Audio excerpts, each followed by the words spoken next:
Hello दोस्तों, agriculture exam में आपका स्वागत है। हम लेकर आए हैं प्लांट बायोलॉजी के कुछ महत्वपूर्ण प्रश्न जो AFO, AO, JRF, SRF, SO के इंट्रेंस एग्जाम में हर बार पूछे जाते हैं। पहला प्रश्न आपके सामने, C3 पौधों में क्या कह रहा प्रश्न? C3 पौधों में कार्बन डाइऑक्साइड का प्रारंभिक या फिर आरंभिक स्थिरांक होता है। क्या कह रहा है? कार्बन डाइऑक्साइड का आरंभिक स्थिरांक होता है किसको, कौन से पौधों में? C4 पौधों में। किस प्रकार के पौधों में? C4 पौधों में जो है कार्बन डाइऑक्साइड का आरंभिक स्थिरांक होता है। ऑप्शन नंबर ए करा द्वार कोशिकाओं के हरित लवक में। ऑप्शन नंबर बी स्पेंजी मध्य परिवर्तक के हरित लवक में। ऑप्शन नंबर सी खंभूतक के हरित लवक में। ऑप्शन नंबर डी प्लच के हरित लवक में। सही आंसर क्या होगा? C4 पौधों में जो है कार्बन डाइऑक्साइड का आरंभिक स्थिरांक होता है, कहाँ पर होता है? सही आंसर होगा option number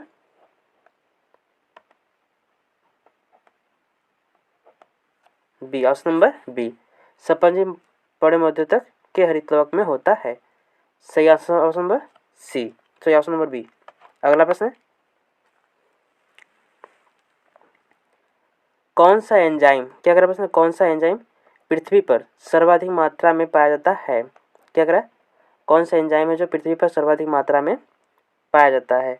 option number A करा नाइट्रोजेनेसिस। ऑप्शन नंबर बी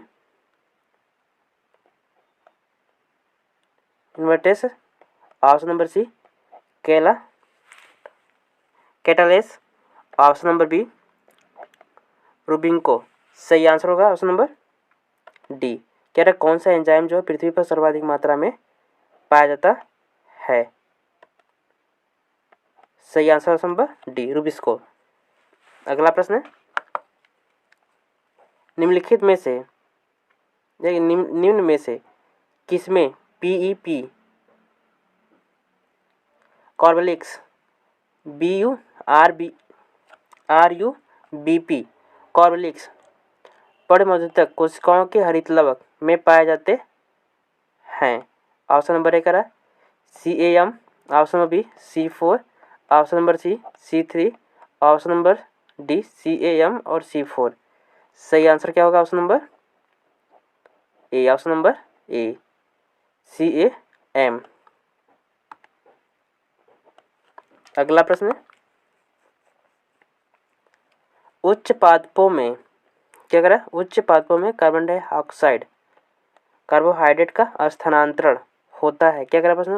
उच्च पादपों में कार्बोहाइड्रेट का स्थानांतरण होता है। ऑप्शन नंबर बी सुक्रोज के रूप में। सुक्रोज के रूप में जो है कार्बोहाइड्रेट का क्या होता है? स्थानांतरण होता है। अगला प्रश्न है, प्रकाश संश्लेषण के उत्पादकों का स्थानांतरण होता है। क्या अगर प्रकाश संश्लेषण के उत्पादकों का स्थानांतरण होता है? ऑप्शन नंबर सी चालनी नालिकाओं द्वारा। चालनी नालिकाओं द्वारा जो प्रकाश संश्लेषण के उत्पादकों का स्थानांतरण होता है, किसके द्वारा? चालनी नालिकाओं द्वारा। अगला प्रश्न है, पौधों में वह तंत्र, क्या कह रहा है? पौधों में वह तंत्र जो शर्करा के स्थानांतरण के लिए आवश्यक है। पौधों में वह तंत्र जो शर्करा के स्थानांतरण के लिए आवश्यक है। ऑप्शन नंबर ए कह रहा है मैगजीन। ऑप्शन नंबर बी लौह। Option number C boron. Option number D molybdenum. सही आंसर क्या होगा? Option number C. Option number C boron. अगला प्रश्न है, रंध्र दिन में खुलते हैं। क्या करें? रंध्र जो है दिन में खुलते हैं क्योंकि रक्षा कोशिकाओं में बाह्य भित्ति पतली होती है। ऑप्शन नंबर बी वक्र आकार के होते हैं। ऑप्शन नंबर सी हरित लवक होते हैं। ऑप्शन नंबर डी बृहत आकार के होते हैं, बृहत क्षेत्र केंद्रक होते हैं। क्या होगा आंसर ऑप्शन नंबर इसका? हरित लवक होते हैं। क्या रंध्र जो है दिन में खुलते हैं क्योंकि रक्षक कोशिकाओं में क्या होते हैं? हरित लवक होते हैं। सही आंसर ऑप्शन नंबर सी। अगला प्रश्न है, रंध्रों द्वारा वाष्पोत्सर्जन किस समय लगभग पूर्ण रूप से रुक जाता है? क्या करें, रंध्रों द्वारा जो है वाष्पोत्सर्जन किस समय पूर्ण रूप से रुक जाता है? ऑप्शन नंबर ए कह रहा है रात में, ऑप्शन नंबर बी सुबह के समय, ऑप्शन नंबर सी सायंकाल के समय, ऑप्शन नंबर डी इनमें से कोई नहीं। सही आंसर क्या होगा? ऑप्शन नंबर ए, रात में जो है वाष्पोत्सर्जन पूर्ण रूप से रुक जाता है। किस समय? रात के समय। अगला प्रश्न, तीव्र सूर्य के प्रकाश तथा तीव्र शुष्क अवस्थाओं में रंध्र को बंद करने के लिए आवश्यक है? क्या करें, तीव्र सूर्य के प्रकाश तथा तीव्र शुष्क अवस्थाओं में रंध्र को बंद करने के लिए आवश्यक है। क्या आवश्यक है? K4 का बाहर आना, ऑप्शन में बी H+ का बाहर हानि, एब्सिसिक अम्ल का बनना, एथालीन का बनना। सही आंसर क्या होगा? तीव्र सूर्य के प्रकाश तथा तीव्र शुष्क अवस्थाओं में रंध्र को बंद करने के लिए आवश्यक है। क्या आवश्यक है बंद करने के लिए? सही आंसर ऑप्शन नंबर ए, K+ का बाहर आना अर्थात पोटास का बाहर आना। अगला प्रश्न, रंध्रों का बंद होना प्रभावित होता है? क्या कह रहा है, रंध्रों का जो है बंद होना प्रभावित होता है? ऑप्शन नंबर ए का कार्निटिन अम्ल द्वारा, ऑप्शन नंबर बी एब्सिसिक अम्ल द्वारा, जिब्रेलिक अम्ल द्वारा, IAA द्वारा। सही आंसर ऑप्शन नंबर क्या होगा? एब्सिसिक अम्ल के द्वारा। सही आंसर ऑप्शन नंबर बी। अगला प्रश्न, रंध्रों के खुलने और बंद होने की व्याख्या करने वाली पोटेशियम आयन विनिमय परिकल्पना प्रतिपादित की थी? क्या कहा? रंध्रों के खुलने और बंद होने की व्याख्या करने वाली पोटेशियम आयन विनिमय परिकल्पना प्रतिपादित की थी? मेनर्स ने, लेविट ने, स्वीटवार्ड ने, शेरले ने। किसने प्रतिपादित की थी? सही answer option number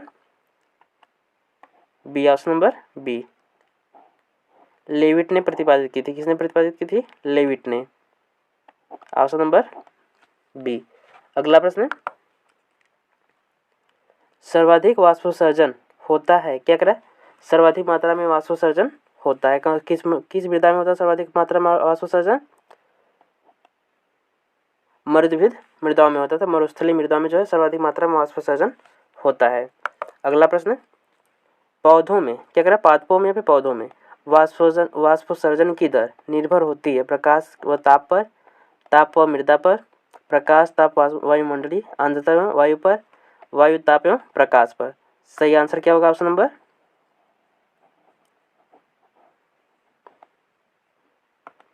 number C, प्रकाश ताप वायुमंडल आर्द्रता एवं वायु पर। अगला प्रश्न, एमिना कोल्पिटाइट टेस्ट होता है? क्या करें, एमिना कोल्पिटाइट टेस्ट होता है GA में, ABA में, IAA में, NAA में। सही आंसर क्या होगा? ऑप्शन नंबर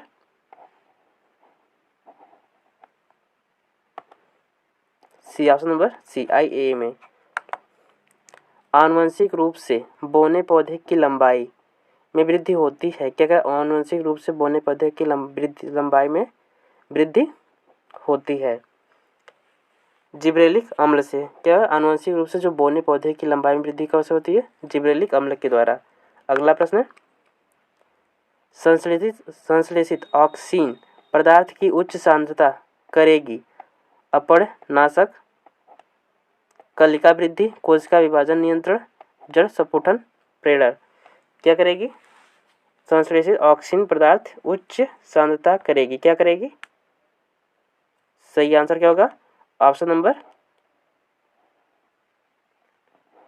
अपतड़ नाशक, ऑप्शन नंबर ए। सही आंसर क्या है? अपतड़ नाशक, ऑप्शन नंबर ए। अगला प्रश्न, कौन सा हार्मोन्स प्राकृतिक रूप से पौधों में नहीं होता? ऑप्शन नंबर ए 2,4-D जो है यह हार्मोन्स प्राकृतिक रूप से पौधों में नहीं होता। हरे पौधों को अंधेरे में रखने से पौधा पीला हो जाता है, इसे कहते हैं, क्या कहते हैं? इटियोलेशन कहते हैं। हरे पौधों को जो है अंधेरे में रखने पर पौधा कैसा हो जाता है? पीला हो जाता है, इसे क्या कहेंगे?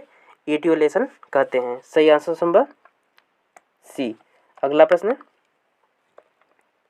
वृद्धिमापी का क्या कार्य है? क्या कह रहा है? वृद्धिमापी का क्या कार्य है? ऑप्शन नंबर सी, वृद्धि क्रिया को मापना। अगला प्रश्न है, फाइटोटोन ऐसा यंत्र है, क्या कह रहा है प्रश्न? फाइटोटोन ऐसा यंत्र है, ऑप्शन नंबर 11, जिससे इलेक्ट्रॉन की बमबारी करते हैं, ऑप्शन नंबर बी, जिससे प्रोटॉन निकलते हैं, ऑप्शन नंबर सी, जिसमें पौधों को नियंत्रण वातावरण में उगाते हैं, ऑप्शन नंबर डी, जिससे पौधों में उत्परिवर्तन करते हैं। क्या करा प्रश्न? फाइटोटोन ऐसा यंत्र है। कैसा यंत्र है फाइटोटोन? सही आंसर ऑप्शन नंबर सी, फाइटोटोन जो ऐसा यंत्र है जिससे पौधों को नियंत्रित वातावरण में उगाते हैं। नियंत्रित वातावरण में क्या करते हैं? उगाते हैं, ऑप्शन नंबर सी। अगला प्रश्न,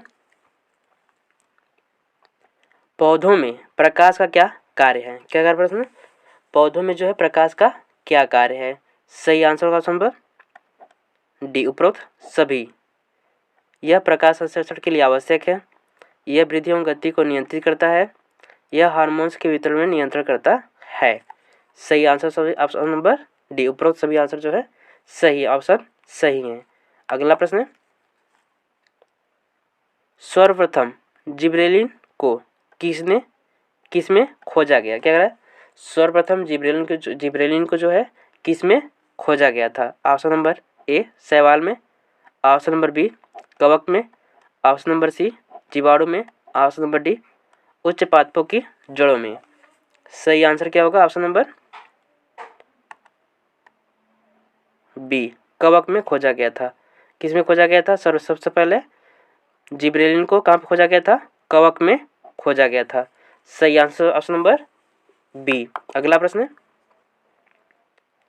कौन सा पदार्थ, क्या कह रहा है? कौन सा पदार्थ पौधे की वृद्धि को उत्तेजित करता है? क्या कह रहा है प्रश्न?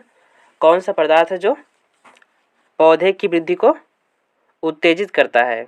ऑप्शन नंबर ए कह रहा है gibberellin, option number B auxin, option number C cytokinin, option number D ethylene. क्या कह रहा है? कौन सा पदार्थ है जो पौधे की वृद्धि को उत्तेजित करता है?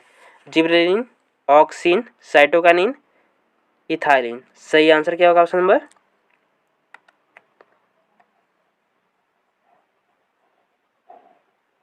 B, option number B oxygen.